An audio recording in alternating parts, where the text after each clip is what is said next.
Hey crew, it's Pitt and I'm back with some more esoterica. Today we're diving back into the works of Mrs. H.P. Blavatsky. This is The Secret Doctrine. We are reading aloud and discussing as we go along the various points that are brought to light by the text. It is not the format for everyone, but some people seem to find value in it, so you are more than welcome to tag along as we continue our exploration. Before we begin, however, if you are unfamiliar with me, any of my unconventional beliefs, or if at any point in time I lose you in the terminology, there will be several playlists linked in the corner above, in the box down below, along with the original source material so that you can get a better understanding of who I am and why I say the things that I do. A particular note again today is almost certainly going to be the Infinite Integrations playlist, where I teach people how to do magic responsibly. With that being said, let us dive in and continue our exploration of the Secret Doctrine with stanza 4. Listen, ye sons of the earth, to your instructors, the sons of the fire. Learn, there is neither first nor last, for all is one number, issued from no number. These terms, the sons of fire, the sons of the fire mist, and the like, require explanation. They are connected with a great primordial and universal mystery, and it is not easy to make it clear. There is a passage in the Bhagavad Gita wherein Krishna, speaking symbolically and esoterically, says, I will state the times, conditions, at which devotees departing from this life do so never to return, be reborn, or to return, to incarnate again. The fire, the flame, the day, the bright, lucky fortnight, the 6 months of the northern solstice, departing, dying in these, those who know the Brahman, yogis, go to the Brahman.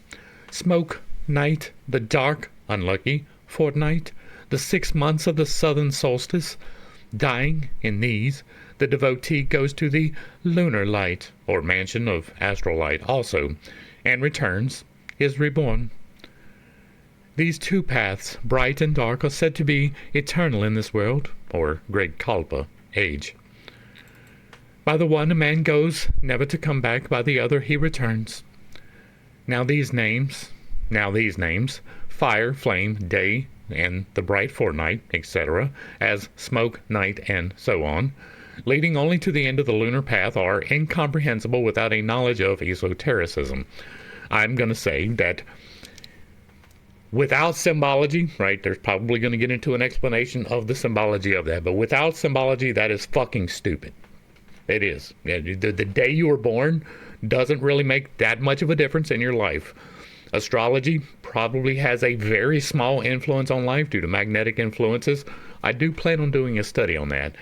But the day you die has absolutely nothing to do with whether you come back or not. That has entirely to do with the lessons learned and you. It has nothing to do with the day you died, nothing to do with the day that you died. It doesn't matter if you're in the springtime or in the winter. It does not matter. That has absolutely no bearing whatsoever. Now, if there's some symbology and, well, if you die in darkness, then you come back. Okay, well, I'll grant you that. But this, stated out, is fucking stupid. And I don't care if that stepped on a fucking toe either. I'm trying to be nice, but like that right there is just, that is beyond the pale of dumb. These are all names of various deities which preside over the cosmic psychic powers. When we speak of the hierarchy of flames, see Book 2 of the Sons of Fire, etc., Sankaracharya, the greatest of the esoteric masters of India, says that fire means a deity which presides over time, Kala. The able translator of Bhagavad Gita, Kashinath Trimbek Telang, M.A., of Bombay, confesses he has no clear notion of the meaning of these verses. Page 81 footnote. That's because they don't make any fucking sense. Right? Unless it is you're dying in the darkness of your soul, it makes zero sense. None. There is no bearing whatsoever about where the planet happens to be when you die. It seems quite clear, on the contrary, to him who knows the occult doctrine. With these verses, the mystic sense of the solar and lunar symbols are connected.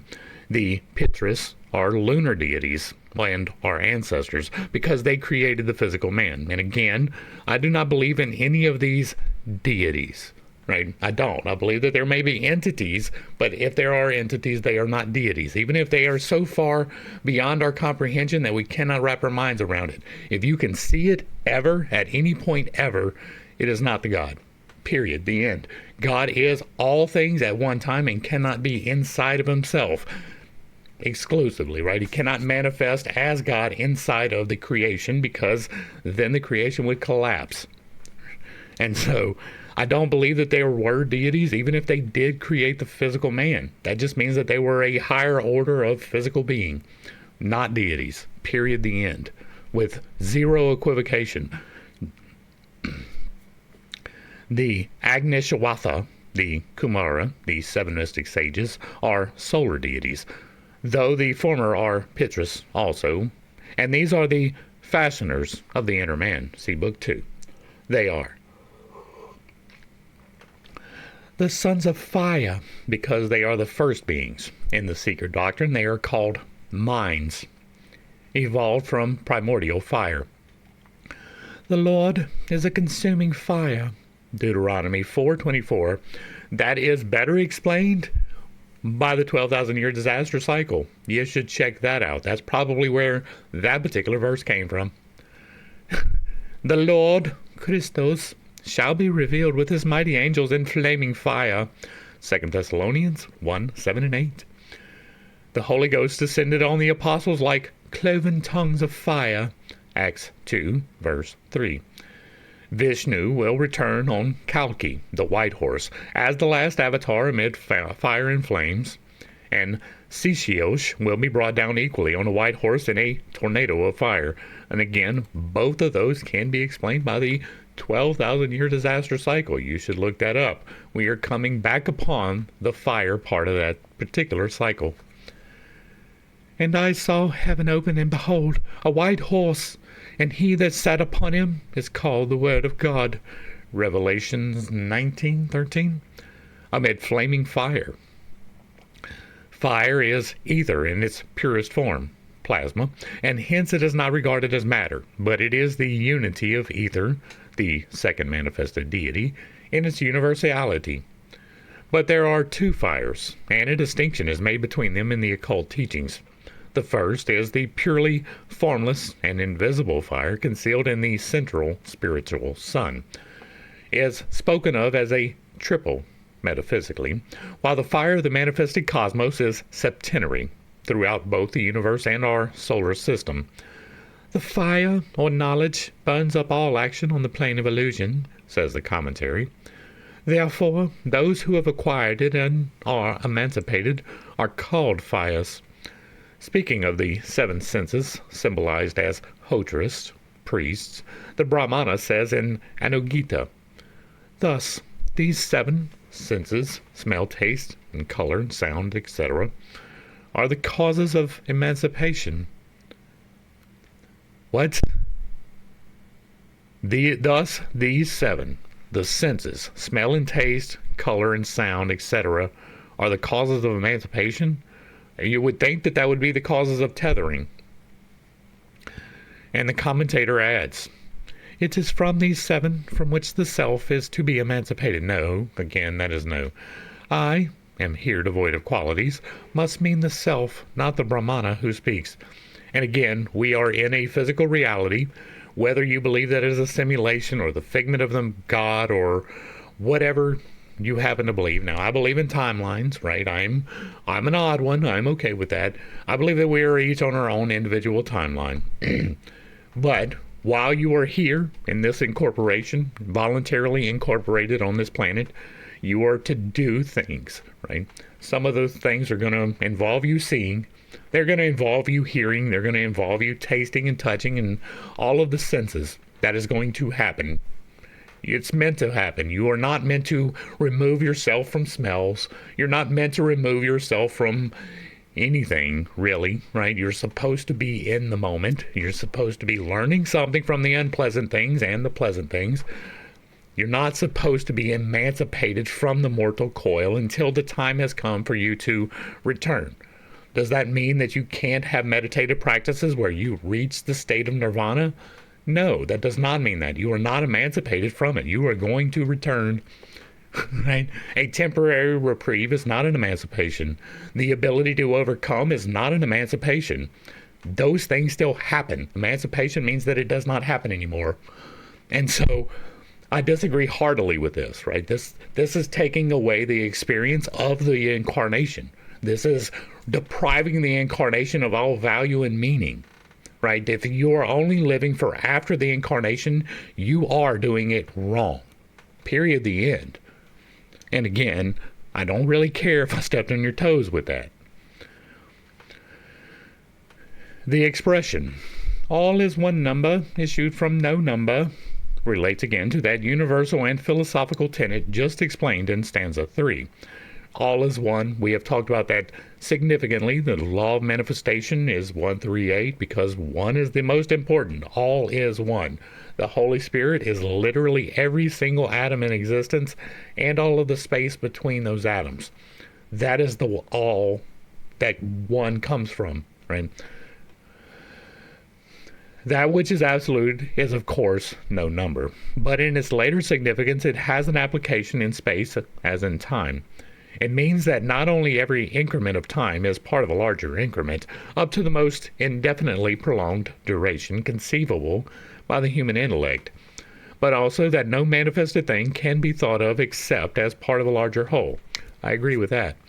The total aggregate being the one manifested universe that issues from the unmanifested or absolute, called non-being or no number, to distinguish it from being or the one number. Like I do intend to do an astrology study, probably when we wrap up the Bertrand Russell one. I'm going to probably dive into astrology, and then we will be getting into alchemy on the backside of that. And I bring that up because this is talking about being part of the larger whole, and astrology will probably play into that. I don't doubt that there is some minor influence in life based upon where Mercury was when you were born, because magnetics are a thing. I do not believe that your life is predetermined to follow this specific path because you happen to be born Sagittarius, right? It doesn't define your psyche. It doesn't define your habits or patterns. It doesn't define you. You can identify with it because they are very broad for the most part, and because you can identify with it, you look for the confirmations. Now, I'm going to try and do an objective type of astrology, right? We're going to learn what all of the things mean, right? With no uncertainty, we're going to define what Sagittarius means, what Aquarius means, what Gemini means, right? What those planets that are ruling that are supposed to be influencing, and then we're going to objectively look at that, maybe even on a daily basis for a while, just so that we can prove one way or the other with an objective mind, right? I don't really believe that astrology plays that big of a part, but it might. The only way to show myself that that's not a thing is to do the actual study, much in the way that we have done with other things in these particular studies. Right? The only way to prove one way or the other is through experience, and so I plan on experiencing that. So, just so y'all are aware of what's going on with that. I do plan on getting into the astrology before I get into the alchemy, because astrology and alchemy and the texts are inextricably linked. And so I need to know what all of these things mean if I'm going to be doing the alchemy, to see if that works in the way that they say. All right, stanza 4 continued. 2. Learn what we who descend from the primordial 7, we who are born from the primordial flame, have learned from our fathers. This is explained in Book 2, and this name, primordial flame, corroborates what is said in the first paragraph of the preceding commentary on stanza 4.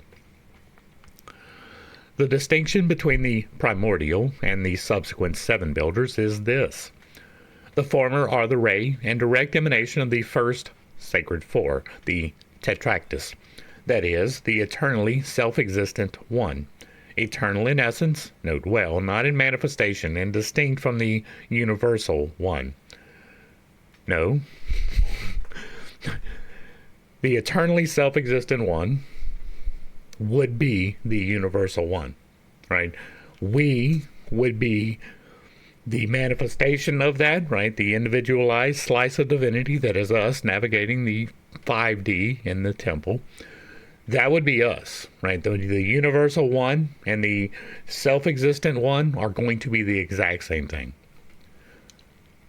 Latent during pralaya and active during manvantara. The primordial proceed from Father, Mother, Spirit, Heil, or Illis, whereas the other manifested quaternary and the seven proceeded from the Mother alone. It is the latter who is the Immaculate Mother Virgin, who is overshadowed, not impregnated, by the universal mystery. When she emerges from her state of laya, or undifferentiated condition. In reality, they are, of course, all one, but their aspects on the various planes of being are different. See Part 2, Theogony of the Creative Gods. The first primordial are the highest beings on the scale of existence. They are the archangels of Christianity, those who refuse, as Michael did in the latter system, and as did the eldest mind-born sons of Brahma, Vedhas, to create, or rather, to multiply. 3. From the effulgency of light, the ray of the ever-darkness, sprung into space the reawakened energies, Dayan Chaukans, the one from the egg, the 6 and the 5, then the 3, the 1, the 4, the 1, the 5, the twice 7, the sum total. And these are the essences, the flames, the elements, the builders, the numbers, the arupa, formless, the rupa, with bodies, and the force, or divine man, the sum total. And from the divine man emanated the forms, the sparks, the sacred animals, and the messengers of the sacred fathers, the Petrus, within the Holy Four. Footnote. The 4, represented in the occult numerals by the tetractys, the sacred or perfect square, is a sacred number with the mystics of every nation and race. It has one and the same significance in Brahmanism, Buddhism, the Kabbalah, and in the Egyptian, Chaldean, and other numerical systems. Doesn't mean it's correct. This relates to the sacred science of the numerals. So sacred indeed, and so important in the study of occultism, that the subject can hardly be skimmed, even in such a large work as the present. It is on the hierarchies and correct numbers of these beings, invisible to us, except on rare occasions, that the mystery of the whole universe is built. Again, numerology is important. Numbers can tell you things. Being able to add and subtract, wonderful capacity. But if you are doing complicated math in order to explain your theology, you're doing it wrong. Right? Now, that is not to say that these individual numbers cannot be important, but, right, the 1 from the egg, the 6 and the 5, and then the 3, the 1, the 4, the 1, the 5, the twice 7.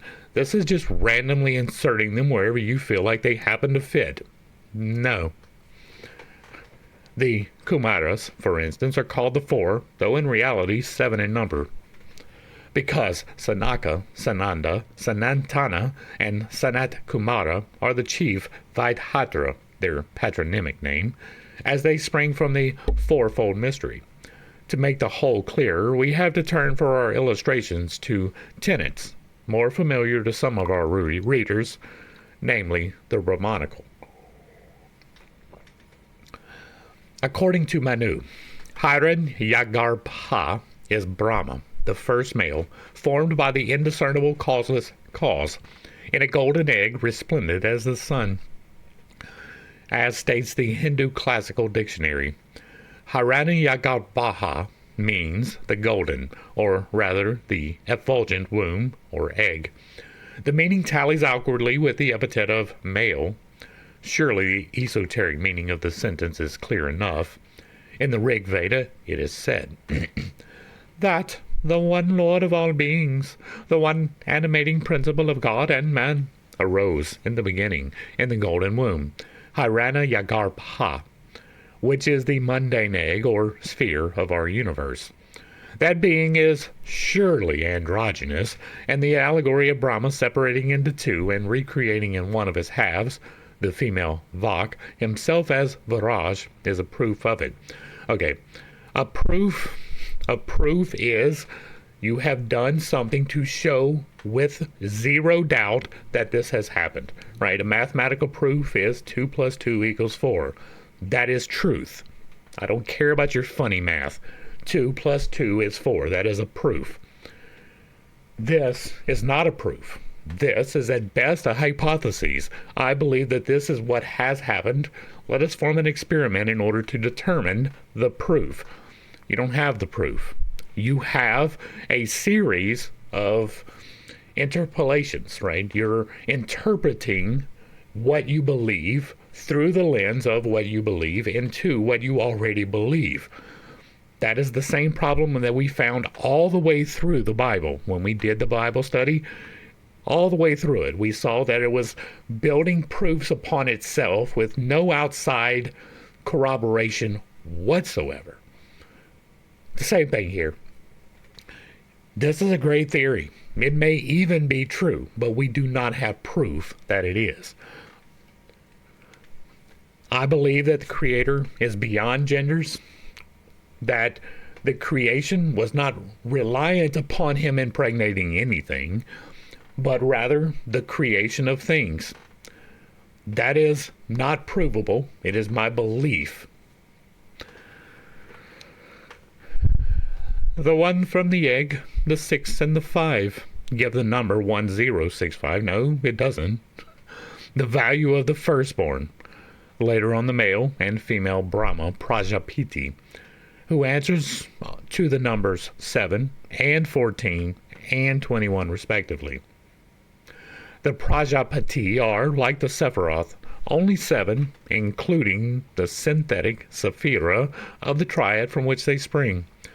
Thus, from Hiranyagarbha, or Prajapati, the triune, primeval, Vedic, Trimurti, Agni, Vayu, and Surya, emanate the other 7, or again 10, if we separate the first 3 which exist in 1, and 1 and 3, all, moreover, being comprehended within that one supreme Parama, called Goya, or secret, and Sarvatma, the Supersoul. The 7 lords of being lie concealed in Sarvamatma, like thoughts in one brain. So are the Sephiroth. It is either 7 when counting from the upper triad, headed by Kether, or 10 exoterically. In the Mahabharata, the Prajapati are 21 in number, or 10, 6, and 5, thrice 7. Again, complicated mathematics with no real purpose to it. Probably wrong.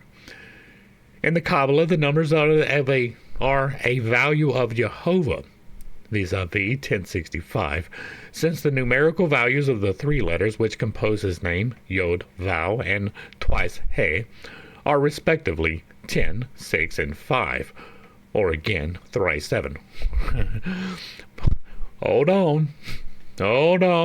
If we have Yod, Vav, and He, then that would be 10, 6, and 5, and I think that the 10 would be repeated, right? So that would be 10, 6, 10, 5, which would not add up to 21. Like, the complicated rationalizations in order to make it work is the part that pisses me off, right? If it was something that simply worked without having to add all of this extra shit into it, then I would be fine. But here you have to literally delete one of the letters that you are including in order to make it work in the manner in which you are trying to force it to work. Seriously. 10 is the mother of the soul, for life and light are therein united, says Hermes. For number 1 is born of the spirit, and the number 10 from matter, says who? Chaos, feminine. The unity has made the 10 the unity. Book of the Keys.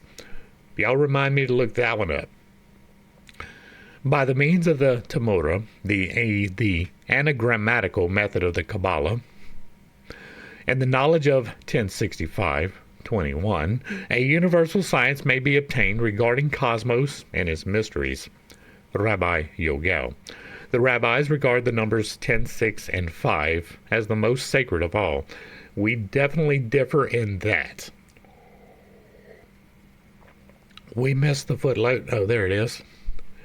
The footnote says, the reader may be told that an American Kabbalist has now discovered the same number for the Elohim. It came to the Jews from Chaldea. See Hebrew Metrology in the Masonic Review, July of 1885. The numbers 10, 6, and 5 is the most sacred of all mathematical formula to express it. That doesn't... Something seems like it's missing.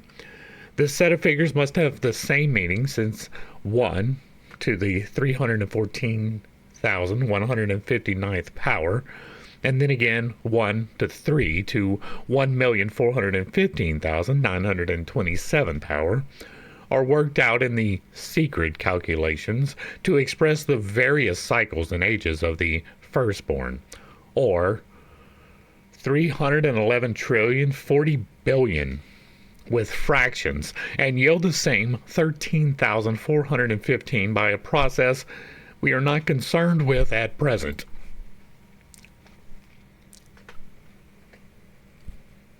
Let me emphasize that. For real, though. Like, we're not even going to bother dealing with the math. How about that? Like, this number right here, this is one of those what the fucks, right? This ratio, where'd that get pulled from, right? Or, look, we're just going to do something, right? We're going to move it over a power and decide to, like, add some numbers. Like, because this is the same number, right? 1, 1, 3, 3, 1, 4, 1, 5, 9, 1, 4, 1, 5, 9. But let's add a 27 in there just for the fuck of it. This is so funny to me. Right? This is the most nonsensical chapter that we've seen so far from Blavatsky. And it may be shown that Mr. Ralston Skinner, author of The Source of Measures, reads the Hebrew word alhim in the same number values by omitting, as said, the ciphers and by permutation. 13,514, since A is 1, 1 is 3 or 30, H is 5, I 1 for 10, and M is 4, 40, and anagrammatically 31415. Of course, that makes perfect sense, as explained by him.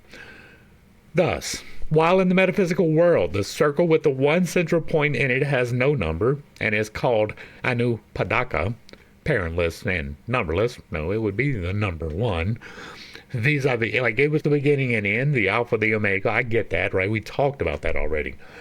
How that representation actually shows that the 6-pointed Star of David is literally 8. And so, yeah. Vis-a-vis, it can fall under no calculation. In the manifested world, the mundane egg or circle is circumscribed within the groups called the line, the triangle, the pentacle, the second line, and the cube, or 13514, of course. Complicated for no reason. And when the point, having generated a line, thus becomes a diameter, which stands for the androgynous logos, then the figures become 31415, or a triangle, a line, a cube, a second line, and a pentacle. But what if it's a pentacle, a cube, a second line, a first line, a triangle? What about then? Can we just rearrange the numbers arbitrarily because we want to? Is that how that works? When the son separates from a mother, he becomes the father. Not necessarily true. The diameter standing for nature, or the feminine principle. Therefore it is said, in the world of being, the one point fructifies the line, the virgin matrix of cosmos, the egg-shaped zero, and the immaculate mother gives birth to the form that combines all forms. Prajapati is called the first procreating male, and his mother's husband. Don't want to be that, thank you. We find the same expression in Egypt. Mot signifies, for one thing, mother, and shows the character assigned to her in the triad of that country. She was no less the mother than the wife of Ammon, one of the principal titles of the god being the husband of his mother. The goddess Mut, or Mut, is addressed as Our Lady, the Queen of Heaven and of the earth, thus sharing these titles with the other mother goddesses, Isis, Hathor, etc., Maspero. This gives the keynote to all the later divine sons from Immaculate Mothers. It is greatly corroborated by the significant fact that Anna, the name of the mother of the Virgin Mary. Where the fuck did you pull that from? Where did that come from? That is not recorded in the Bible, not in the canonical works, right? It may be part of the, drawing a blank on the Apocrypha, right? It may be part of what has been pulled out of the Bible, but this is not canonical in any way, right? I don't remember Anna being mentioned at all.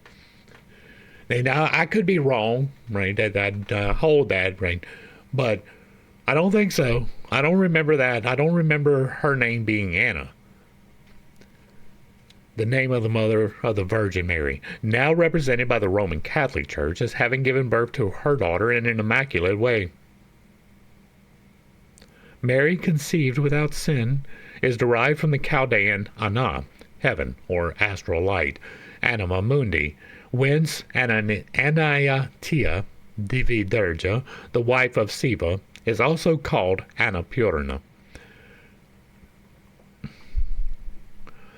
And Kanya, the Virgin, Uma Kanya, being her esoteric name and meaning the Virgin of Light. Astral light is one of its multitudinous aspects. The Devas, Pitras, Rishis, the Suras and the Asuras, the Dayatas and the Adayatas, the Danavas and the Gandharvas, etc., etc., have all their synonyms in our secret doctrine, as well as in the Kabbalah and the Hebrew angelology. But it is useless to give their ancient names, as it would only create confusion. Many of these may be also found now, even in the Christian hierarchy of divine and celestial powers. All those thrones and dominions, virtues and principalities, cherubs, seraphs, and demons, the various denizens of the sidereal world, are the modern copies of archaic prototypes. The very symbolism in their names, when transliterated and arranged in Greek and Latin, are sufficient to show it, as will be proved in several cases further on.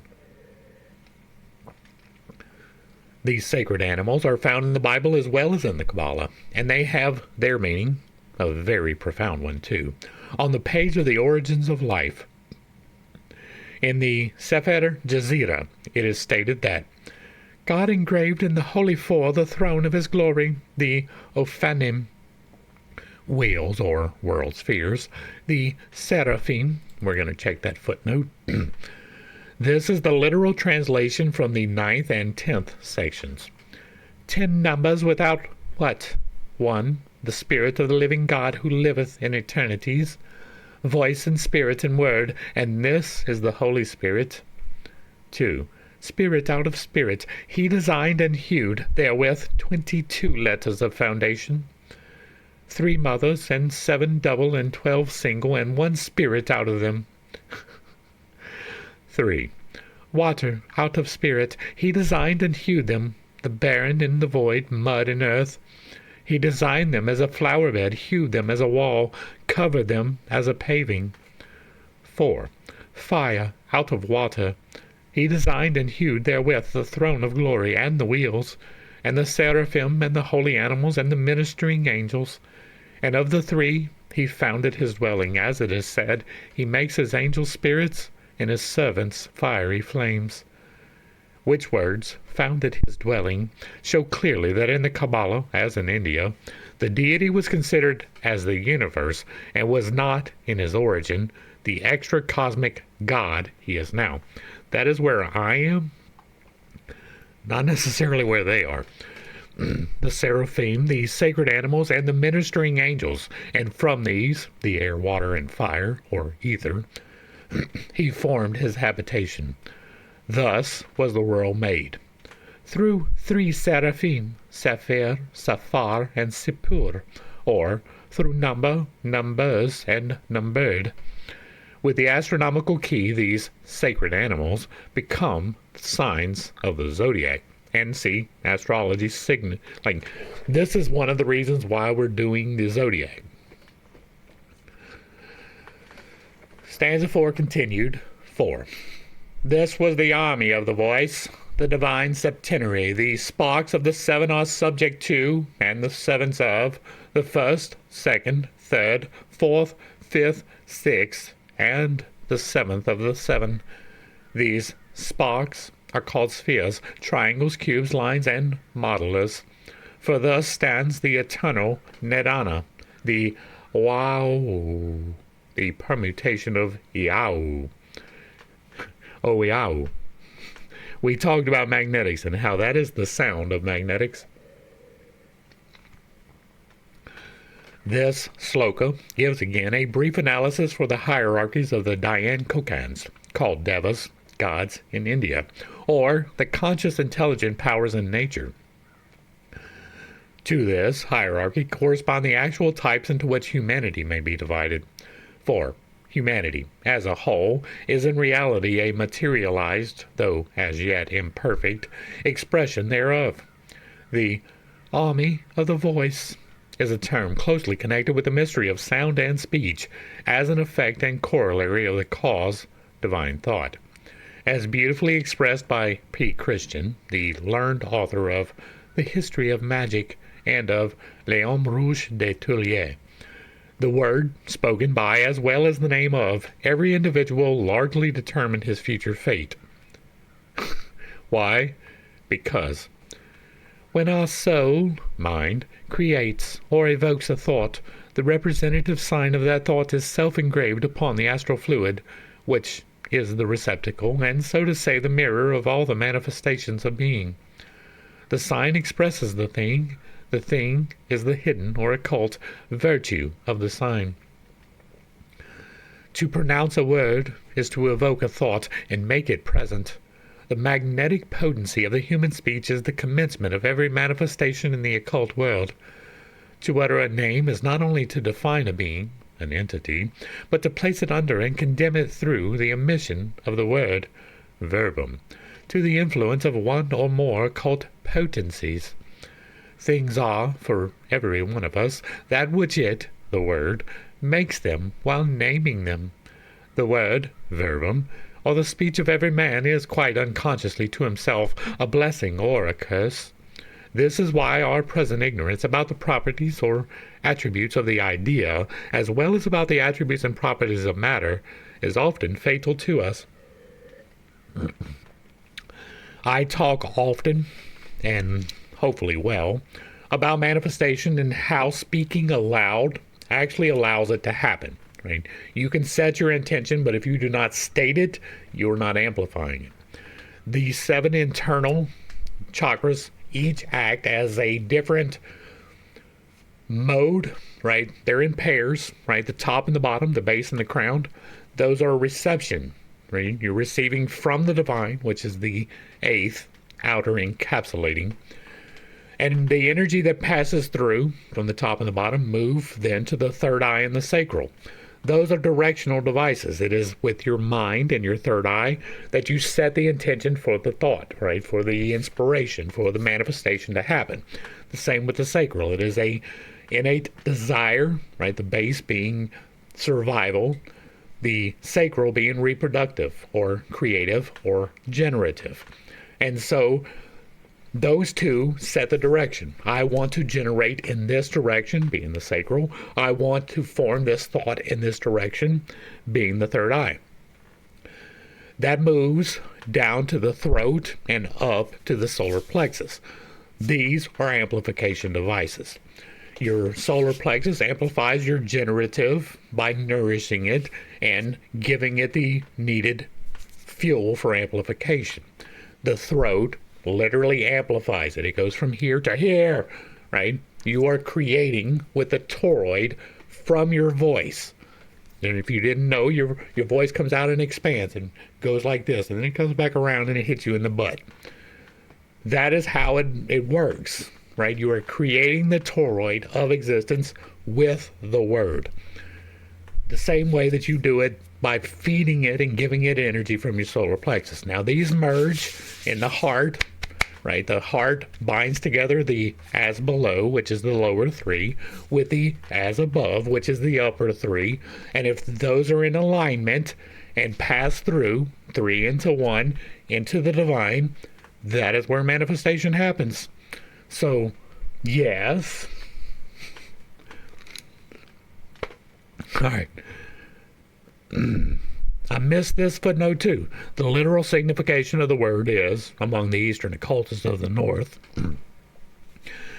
a circular wind, whirlwind, but in this instance it is a term to denote the ceaseless and eternal cosmic motion, or rather the force that moves it, which force is tacitly accepted as the deity but never named. It is the eternal Karana, the ever-acting cause.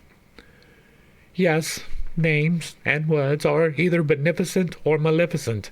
Yes, they are, in a certain sense, either venomous or health-giving, according to the hidden influences attached by supreme wisdom to their elements. That is to say, the letters which compose them and the numbers correlative to those letters. Okay, so this is both true and untrue, right? Names and words are either beneficent or maleficent. That is true. If you were saying, I say this all of the time, so I'm going to use this example.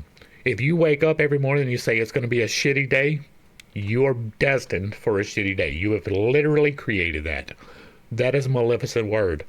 If you wake up every morning and you say it's going to be a wonderful day, it will be a wonderful day, despite the circumstances that may try to change that for you.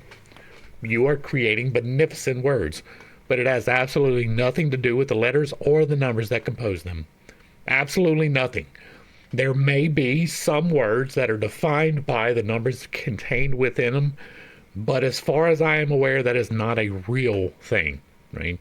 The proper pronunciation of a word gives the proper emphasis to that word, but pronunciation is different. I say tomato, you might say tomato. That pronunciation is more to do with the intention that you hold with the word is what creates beneficence or maleficence. It is not the word itself. You can say any word and it doesn't rebound. It is you saying the word with intention that causes the rebound. That is true in spell casting, most especially. That is why I make fun of the Manly Hall when we were talking about the Masons and how they perform ceremonial magic and they do incantations and draw sigils and don't know what they're talking about, don't really believe in them, and how that is remarkably stupid, right? It is not because you are saying the words. It is because you are literally attaching your energy to them without the understanding of what that even means. You are creating your reality with the words you speak. That is true. 100% true. But it's not entirely what you speak, right? There are other things that play into it. Your thoughts do play into it. Your heart does play into it. You don't have to speak the words aloud in order for it to happen. It's just more effective that way. All right, back to the text. This is strictly true as an esoteric teaching accepted by all the Eastern schools of occultism. In the Sanskrit, as also in the Hebrew and all other alphabets, every letter has its occult meaning and its rationale. It is a cause and an effect in the preceding cause, and a combination of these very often produces the most magical effect. I don't believe that. I believe that you believing that produces the most magical effect. It's not it itself that is doing it. It is you believing it and focusing your energy, your magnetics into it. That is what creates the effect. It is not that.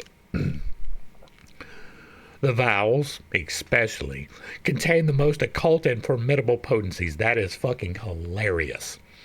The mantras, esoterically magical rather than religious, are chanted by the Brahmins, and so are the Vedas and other scriptures.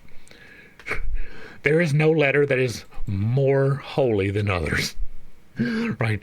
I know that in Hebrew they don't write the vowels because they believe this shit. It's not true. There is a significance behind the vowel sounds. I will grant that, even if I cannot explain that. But there is a significance there. But that is one of the things that you have to find, and it is not what is being said here. Right? That is something completely separate, and it will lead you to something if you do discover what that is. You will learn something if you discover what the meaning behind the vowels is. You will get that. The army of the voice is the prototype of the host of the logos, or the word of the Sefer Jazira, called in the secret doctrine the one number issued from no number, the one eternal principle. The esoteric theogony begins with the one, manifested, therefore not eternal, in its presence and being. If eternal is its essence, the number of the numbers and numbered, the latter proceeding from the voice, the feminine vak, saturupa, of the 100 forms, or nature. It is from this number 10, or creative nature, the mother, the occult cipher, or naught, ever procreating and multiplying in union with the unit I, one, or the spirit of life, that the whole universe proceeded. In the Anugita, a conversation is given, chapter 6:15, between a Brahmana and his wife on the origin of speech and its occult properties. Let's check out the footnote. Anugita forms part of the Asvamedha Parvan of the Mahabharata. The translator of the Bhagavad Gita, edited by Max Muller, regards it as a continuation of the Bhagavad Gita. Its original is one of the oldest Upanishads. The wife asks how speech came into existence and which was prior to the other, speech or mind. The Brahmana tells her that apana, inspirational breath, becoming Lord, changes that intelligence, which does not understand speech or words, into the state of apana, and thus opens the mind. Thereupon he tells her a story, a dialogue between speech and mind. Both went to the self of being, in example, to the individual higher self, as Nilakantha thinks to Prajapati, according to the commentator Arjuna Misra, and asked him to destroy their doubts and decide which of them proceeded and was superior to the other. To this the Lord said, mind is superior, but speech answered the self of being by saying, I verily yield you your desires, meaning that by speech he acquired what he desired. Thereupon, again, the self told her that there are two minds, the movable and the immovable. The immovable is with me, he said, the movable is in your dominion, in example of speech, on the plane of matter. To that you are superior, but inasmuch, O beautiful one, as you came personally to speak to me, in the way you did, in example, proudly, therefore, O Sarasvati, you shall never speak after hard exhalation. The goddess speech, Sarasvati, a later form or aspect of Vak, the goddess, also of secret learning or esoteric wisdom, verily dwelt always between the prana and the apana. But, O noble one, going with apana, wind, vital air, though impelled without the prana, expirational breath, she ran up to Prajapati, Brahma, saying, Be pleased, O venerable sir. Then the prana appeared again, nourishing speech, and therefore speech never speaks after hard or inspirational exhalation. It is always noisy or noiseless. Of these two, the noiseless is the superior to the noisy, speech. The speech, which is produced in the body by means of the prana, and which then goes, is transformed into apana, and then, becoming assimilated with the udana, physical organs of speech, then finally dwells in the samana, at the navel in the form of sound.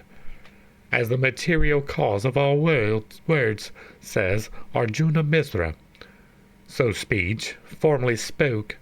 Hence the mind is distinguished by reason of its being immovable, and the goddess, speech, by reason of her being movable. This allegory is at the root of the occult law, which prescribes silence upon the knowledge of certain secret and invisible things, perceptible only to the spiritual mind, the sixth sense, and which cannot be expressed by noisy or unuttered speech. This chapter of Anugita explains, says Arjuna Mithra, pranayama, or regulation of the breath in yoga practices. This mode, however, without the previous acquisition of, or at least full understanding of, the two higher senses, of which there are 7, as will be shown, pertains rather to the lower yoga. The hatha, so called, was and still is discountenanced by the arhats. It is injurious to the health and alone can never develop into Raj Yoga. This story is quoted to show how inseparably connected are, in the metaphysics of old, intelligent beings, or rather intelligences, with every sense or function, whether physical or mental.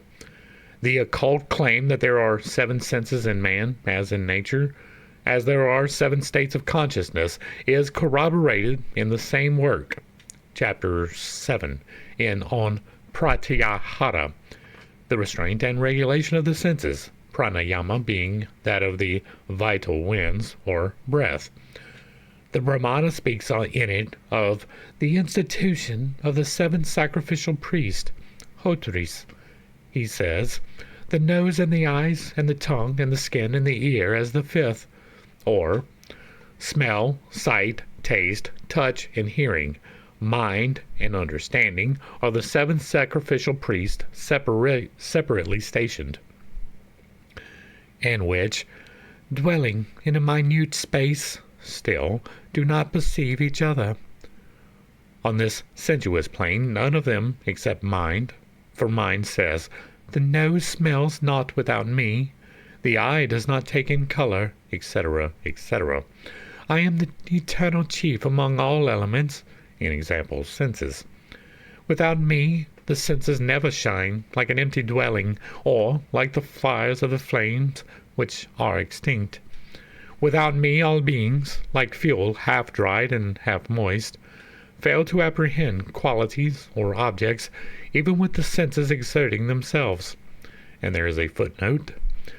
This shows the modern metaphysicians, added to all past and present Hegel's, Berkeley's, Schopenhauer's, Hartman's, Herbert Spencer's, and even the modern high-low idealist to boot, no better than the pale copyists of hoary antiquity. This, of course, with regard only to mind on the sensuous plane. Spiritual mind, the upper portion or aspect of the impersonal manas, takes no cognizance of the senses in physical man. How well the ancients were acquainted with the correlation of forces and all the recently discovered phenomena of mental and physical faculties and functions, with many more mysteries also, may be found in reading chapters 7 and 8 of this, in Philosophy and Mystic Learning, priceless work. See the quarrel of the senses about their respective superiority, and their taking the Brahman, the lord of all creatures, for their arbiter. You are all greatest and not greatest, or superior to objects, as A. Misra says, none being independent of the other. You are all possessed of one another's qualities, all are greatest in their own spheres, and all support one another. There is one, unmoving, life, wind, or breath, the yoga inhalation, so called, which is the breath of the one, or higher self. That is the, or my, own self, accumulated in numerous forms. This breath, voice, self, or wind, pneuma, is the synthesis of the 7 senses, nominally all minor deities, and esoterically the septenary, and the army of the voice. Next, we see cosmic matter scattering and forming itself into elements grouped into the mystic 4 with the 5th element, ether, the lining of Akasa, the anima mundi, or mother of cosmos, dots, lines, triangles, cubes, circles, and finally, spheres, Why or how? Because, says the commentary, such is the first law of nature, and because nature geometrizes universally in all of her manifestations. There is an inherent law, not only in the primordial, but also in the manifested matter of our phenomenal plane, by which nature correlates her geometrical forms, and later, also, her compound elements, and in which there is no place for accident or chance.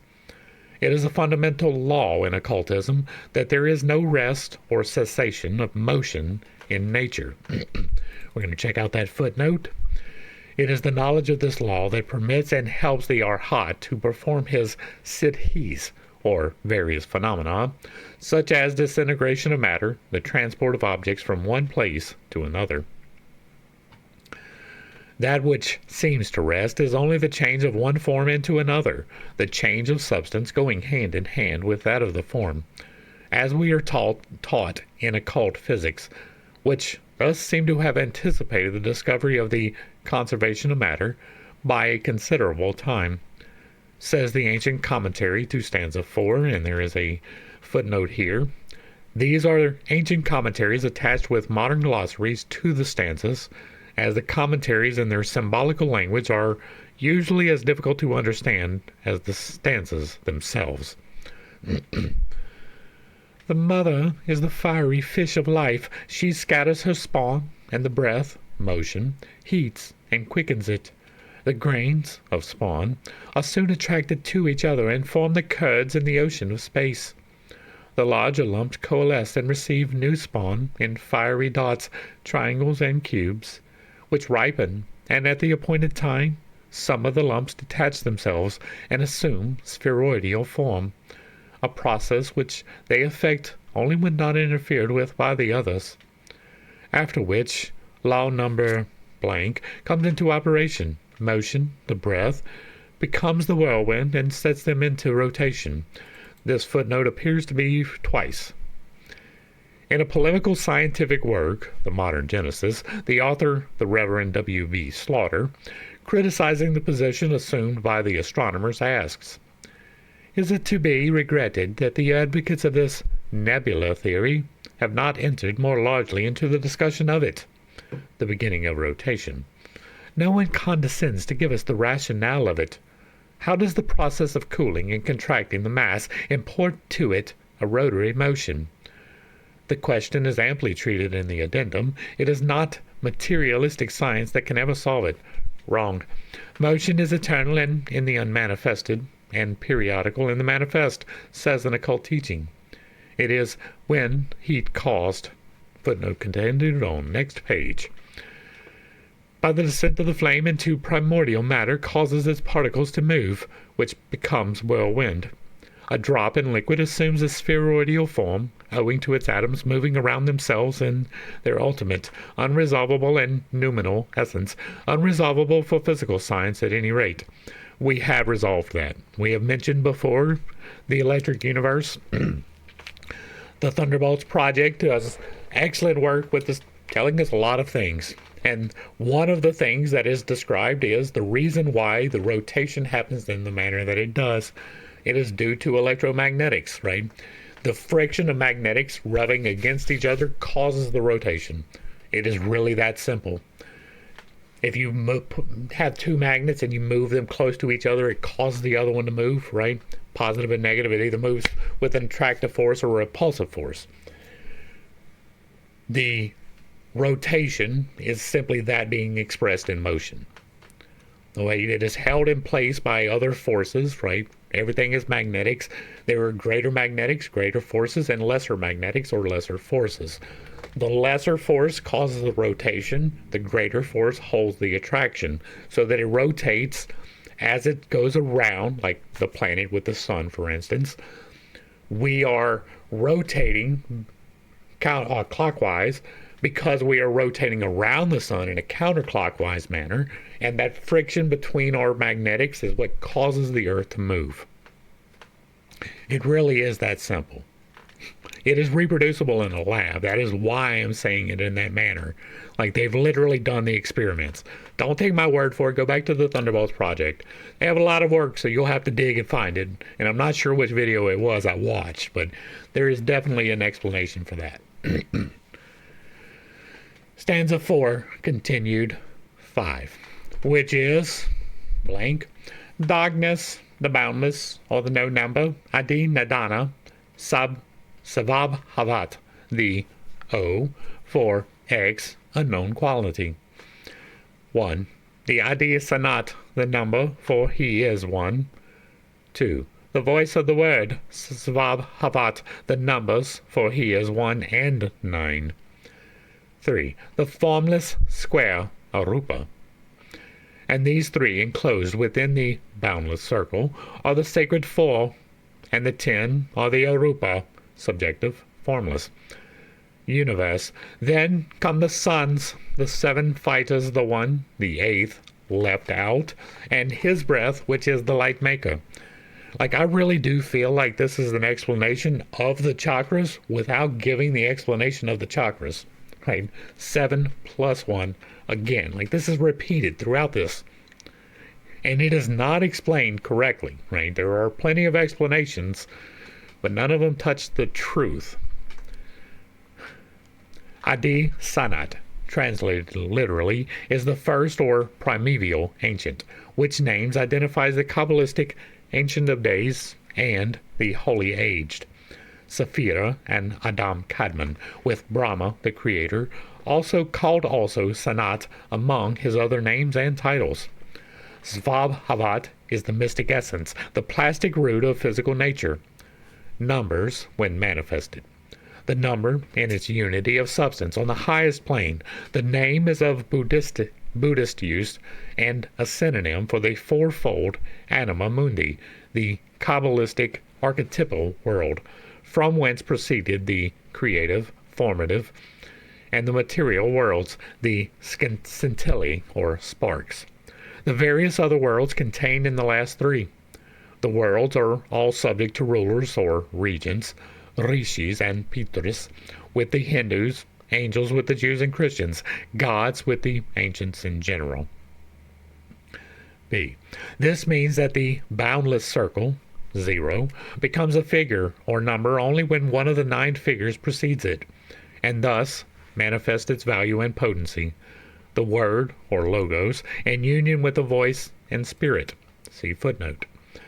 In union with the voice and spirit, referring to the abstract thought and concrete voice, or the manifestation thereof, the effect of the cause.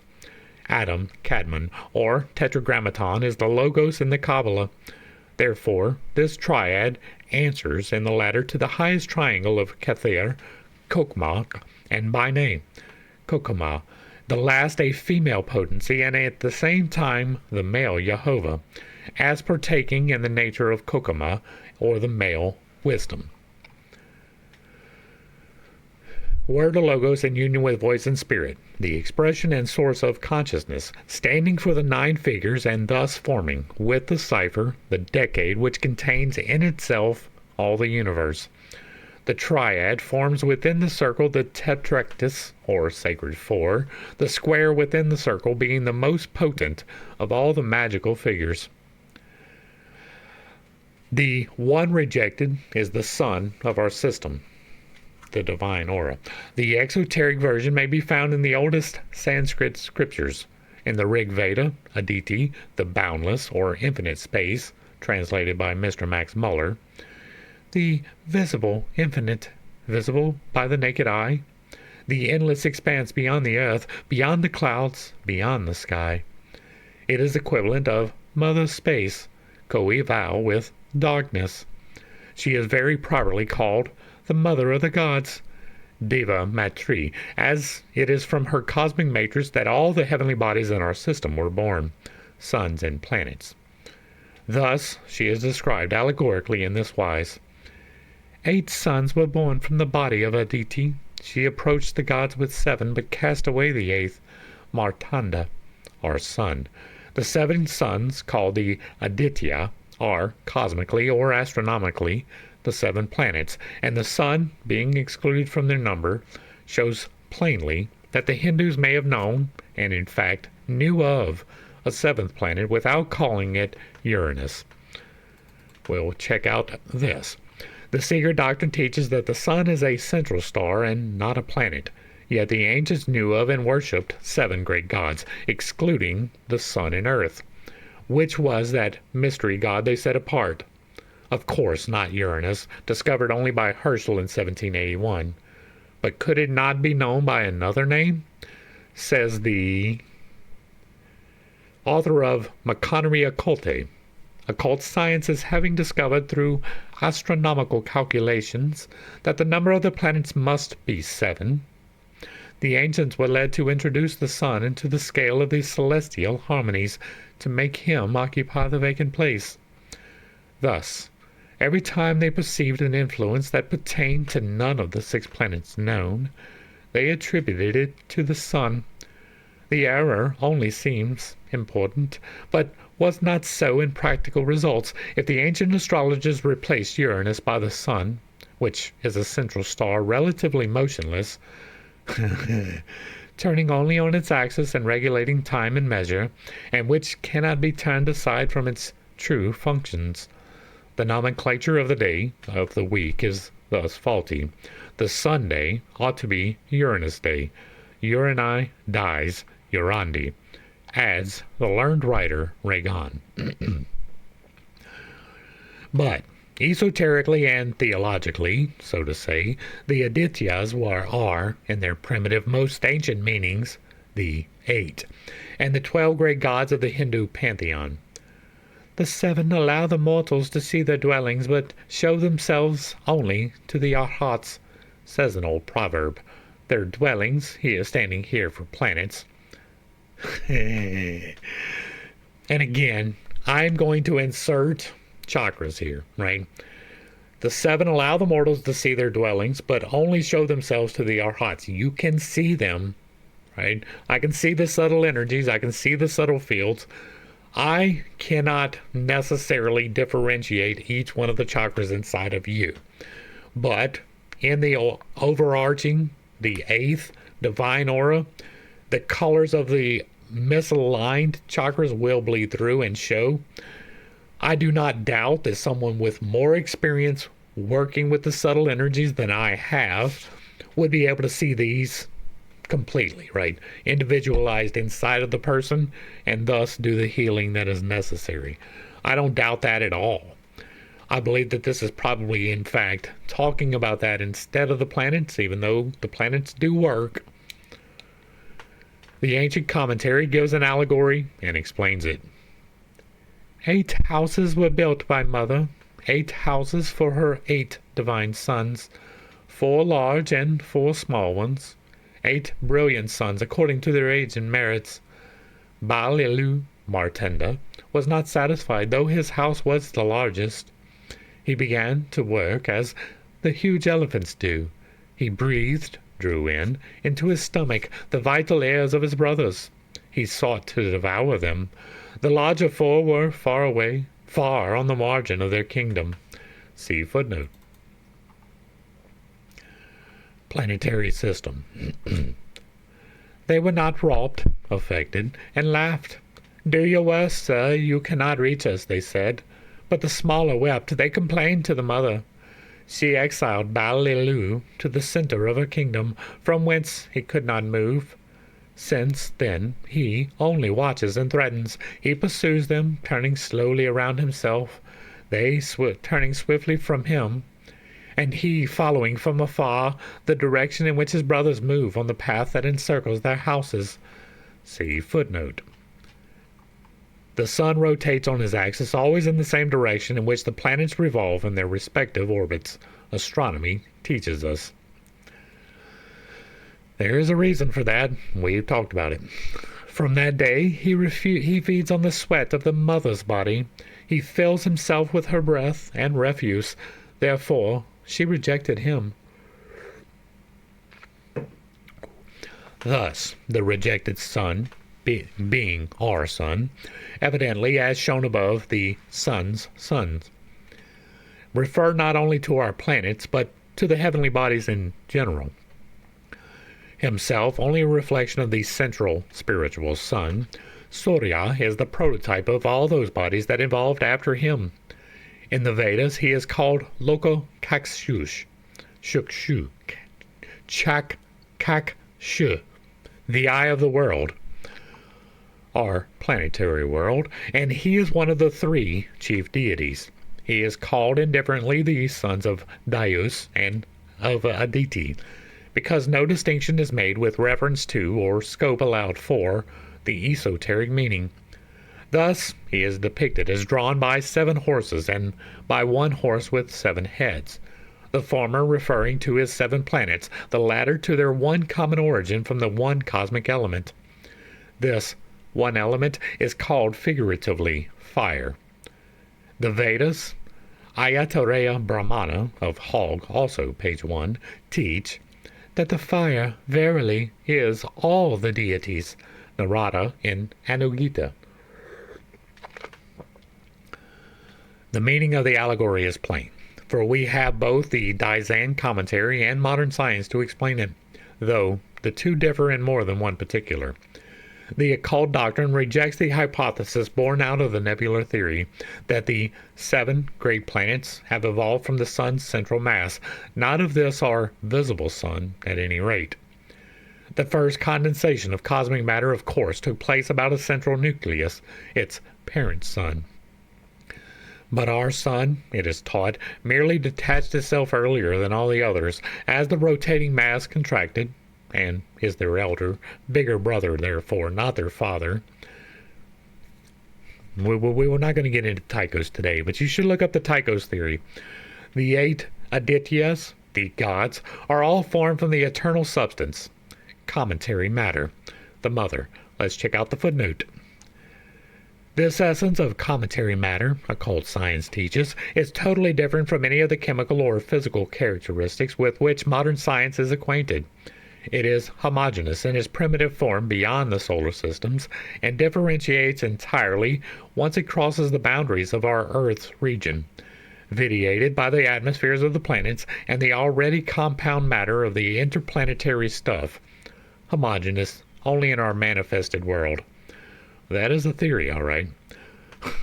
Or the world stuff, which is both the 5th and 6th cosmic principle, the upadi, or basis of the universal soul, just as in man, the microcosm, manas, footnote. Manas, the mind principle, or the human soul. The next footnote is buddhi, the divine soul, is the upadi of buddhi. There is a whole poem on the pre-genetic battles fought by the growing planets before the final formation of cosmos, thus accounting for the seemingly disturbed position of the systems of several planets, the plane of the satellites of some, of Neptune and Uranus, for instance, of which the ancients knew nothing, it is said, being tilted over, thus giving them an appearance of retrograde motion. These planets are called the warriors, the architects, and are accepted by the Roman Church as the leader of the heavenly host, thus showing the same traditions, having evolved from cosmic space, and before the final formation of the primaries and the annihilation of the planetary nebula. The sun, we are taught, drew into the depths of its mass all the cosmic vitality it could, threatening to engulf his weaker brothers, before the law of attraction and repulsion was finally adjusted.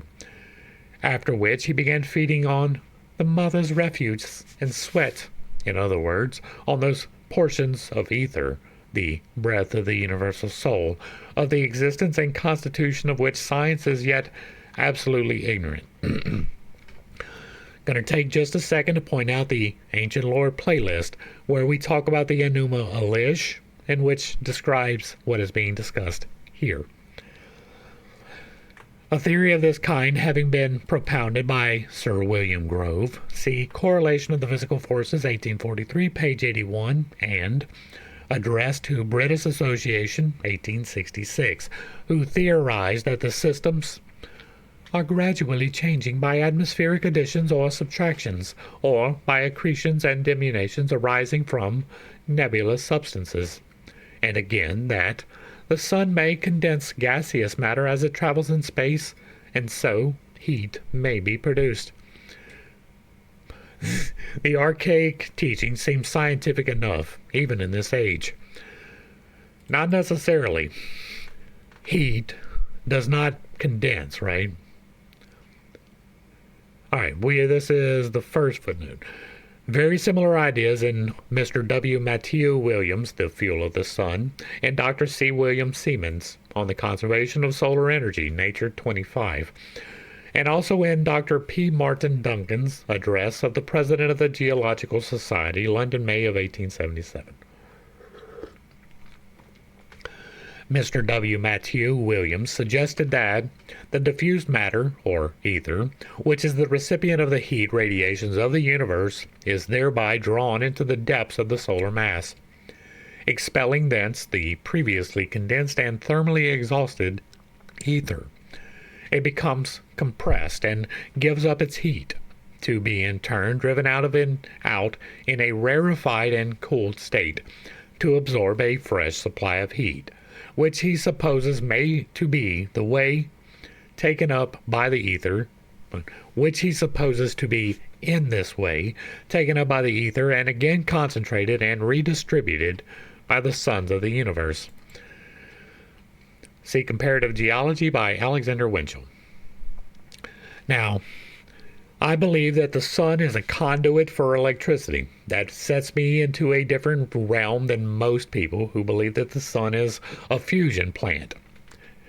It is entirely possible that it is both, and that the fusion is in part fueled by the transference of power from other places. I do not idly talk about this speculation, however. Right? We talked about plasma being the foundation. We talked about activated plasma being visible. Those form channels. You can see this expressed in the Milky Way.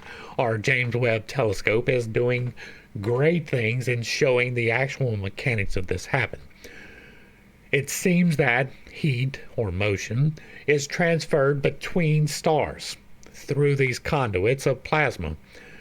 That is equally true for our planet, even though we are too close to really see the conduit. In addition to that, there are magnetic conduits between us and the sun, and between all of the planets and the sun, which affect us in geological manner, which is to say earthquakes, also in weather patterns such as hurricanes. These are explained by the magnetics being transferred. Again, see the Electric Universe and the people over at the Thunderbolts Project, where they literally demonstrate these things through experimentation.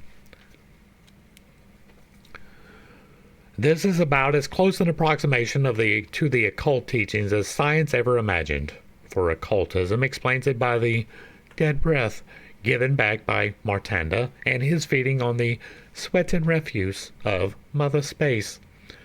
What could affect Neptune, see footnote. When we speak of Neptune, it is not as an occultist, but as a European. The true Eastern occultist will maintain that, whereas there are many yet undiscovered planets in our system, no, Neptune does not belong in it. His apparent connection with our Sun, and the influence upon the latter upon Neptune notwithstanding. This connection is myopic, imaginary, they say, and that is a rationalization of your belief system, right? When you find something that directly contradicts with it, you dismiss it. That is generally how humans work.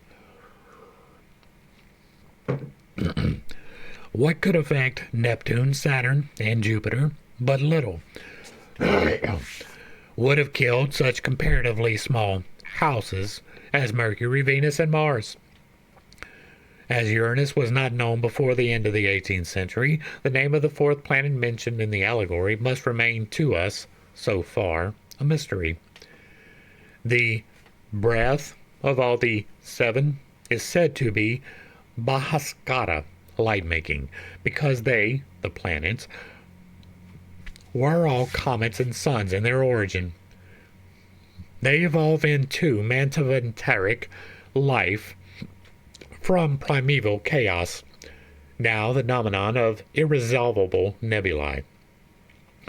By aggregation and accumulation of the primary differentiations of the eternal matter, according to the beautiful expression in the commentary. Thus, the sons of light clothe themselves in the fabric of darkness. They are called, allegorically, the heavenly snails, on account of their, to us, formless intelligences inhabiting unseen their starry and planetary homes, and, so to speak, carrying them as the snails do, along with themselves in their revolution.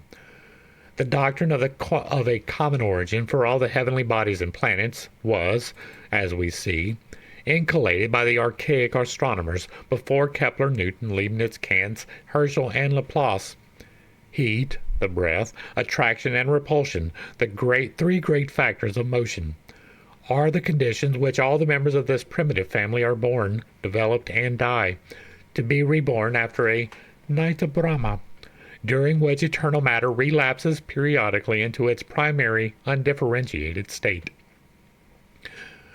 The most attenuated gases can give no idea of its nature to the modern physicist. Centers of forces at first, the invisible sparks of primordial atoms differentiate into molecules and become suns, passing gradually into objectivity, gaseous, radiant, cosmic, the one whirlwind, or motion, finally giving the impulse to the form, and the initial motion regulated and sustained by the never-resting breaths, the Dhyan Kokans. Stanza 4 continued. 6. Then the second seven, who are the Lipika, produced by the three, word, voice, and spirit.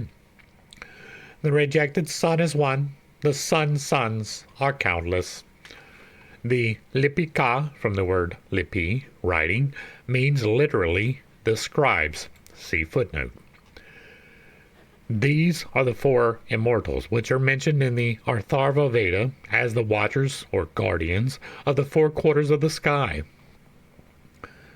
Mystically, these divine beings are connected with karma, the law of retribution, for they are the recorders or analysts who impress on to us, invisible tablets of the astral light, the great picture gallery of eternity, a faithful record of every act and even thought of man, of all that was, is, or ever will be, in the phenomenal universe.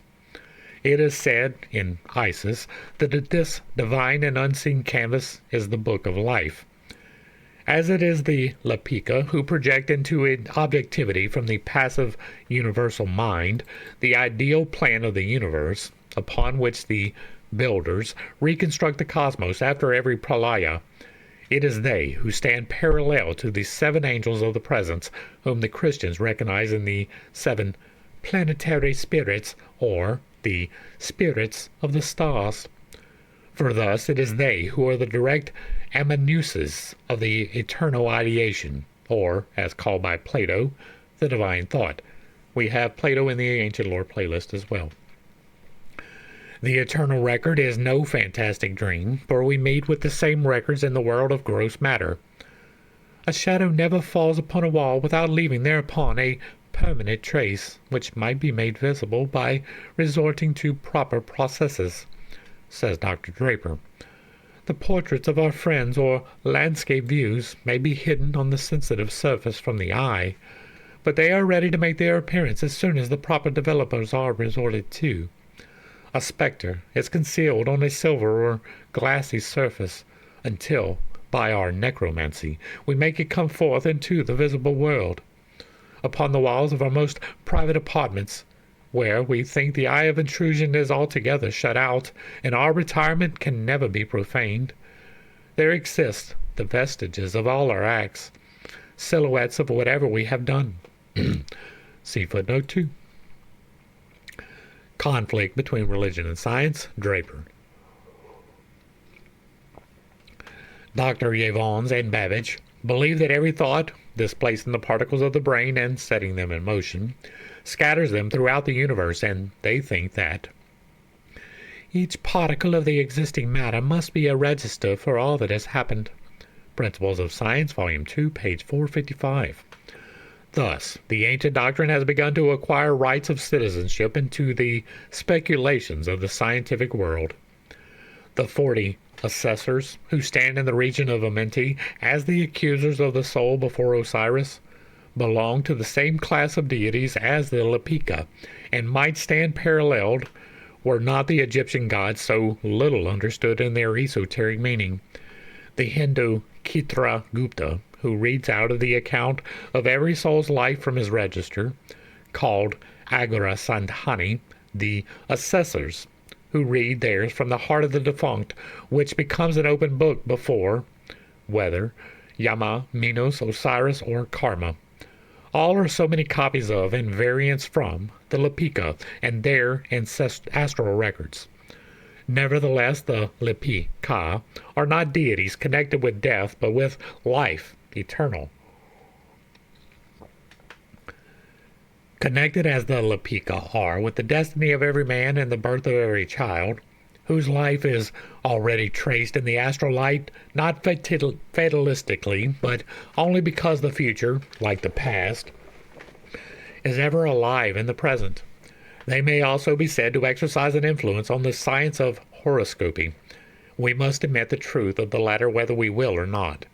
For, as observed by one of the modern adepts of astrology, now that photography has revealed to us the chemical influence of the sidereal system, by fixing on the sensitized plate of the apparatus myriads of stars and planets that had hitherto baffled the efforts of the most powerful telescopes to discover them, it becomes easier to understand how our solar system can, at the birth of a child, influence his brain, virgin of any impression, in a definite manner and according to the presence on the zenith of such or another zodiacal constellation.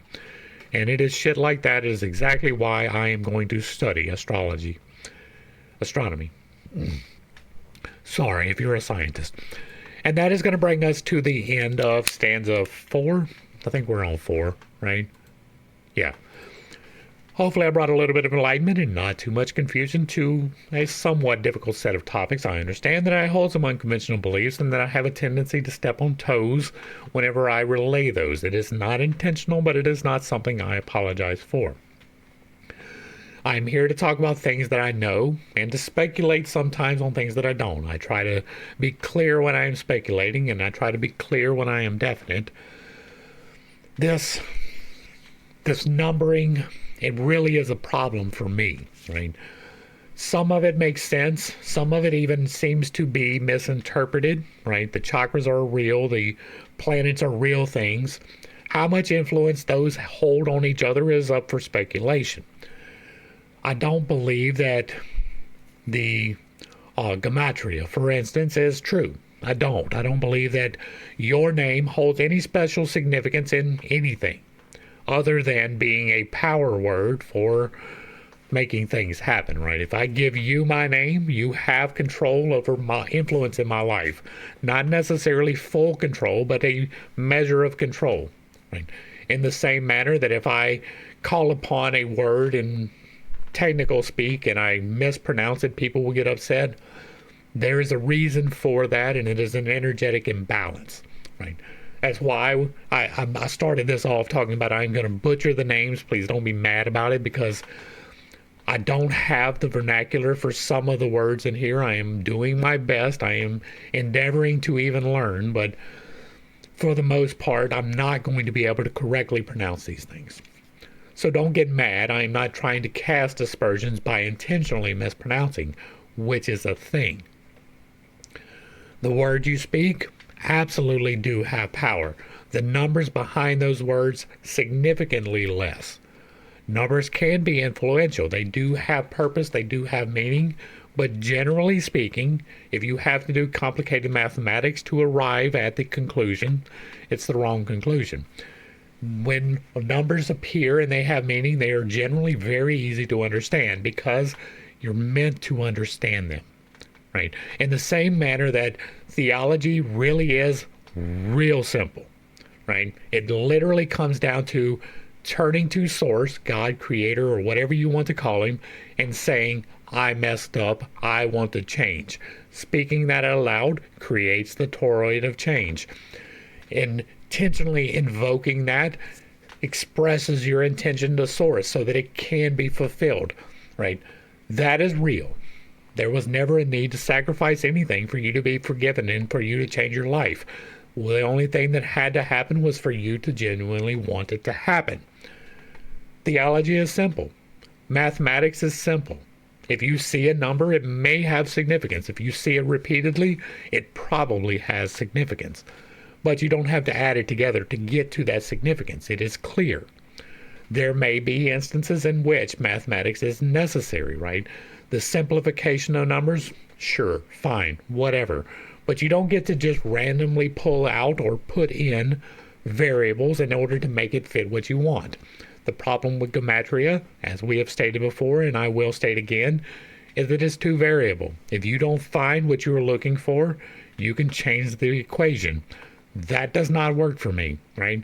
People trying to find Trump as the Antichrist, and people are trying to do that, will say, okay, what does Trump add up to? Well, that's not it. How about Donald Trump? No, that don't work either. How about Donald John Trump? Not quite. How about Donald J. Trump? How about DJ Trump? How about, see what I'm saying? You can make it fit through complicated equation insertions or deletions. But if it is meant to be understood, it will be simply understood. You are meant to understand the signs that come to you into the best of your capacity to understand that, right? You get into the problem with prophecy if you are attempting to do complicated things, right? The problem with prophecy, in case you are not familiar, is you can only interpret prophecy according to what you already know.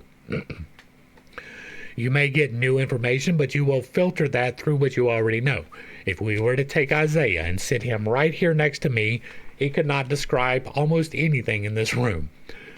But if he was here for a year, I could train him to do it, right? He could understand that this is not just a talking rock, but it is powered by electricity and is allowing us to see things that are stored somewhere else. This is not a powered rock. This is a camera, and the camera allows the images to be captured so that they can be relayed over space. The same with the microphone. He would have no clue what this television, this camera, and this microphone did unless I explained that to him. He could see them. He would have no understanding of how it actually worked without the explanation. That is the same problem with gematria. It is the same problem with prophecy. You can see things, but it doesn't necessarily mean that you're going to interpret them in the correct manner. You can find things, but it doesn't matter that it has any bearing whatsoever in reality. That is the problem I have with the complicated mathematics of gematria, and most of what was expressed in this study. Simple things, yes. You see one, it is an awareness of a situation. If you see two, it is a choice that has to be made. If there is a three, it means that you have to learn something. These are real, right? You see 333, 333, and 333 in three separate spots within 3 hours. That is letting you know there is a choice or more to learn about a situation, right? 4 means that it's time to start enacting things, to go out and to be in the world. Like, all of these things have a meaning. They are simple to understand. When you get into, well, I saw 333, that means 9, and that's telling me something different, right? 3 and 9 do not have the same significance. Adding them together and doing complicated mathematics, in my estimation, is almost always going to lead you down the wrong path. If you like what I'm doing over here, let me know down below. Give me a like, share, and a sub. Throw me a comment if you agree or disagree with anything that was said here today. Drop it in the comments down below, and if it remains respectful, it gets to remain up. If there is another work you would like to see me discuss in the manner that we are doing here, drop that in the comments as well. And if you really like what I'm doing, hit me with that super thanks, because the bills do not pay themselves. To the crew, thanks for hanging out. I appreciate every single minute that you are here with me, and I am praying for you every single day. Until next time, I love you. God loves you. You are perfect, whole, and complete, just the way that you are. And this has been Pitt's Take. Peace.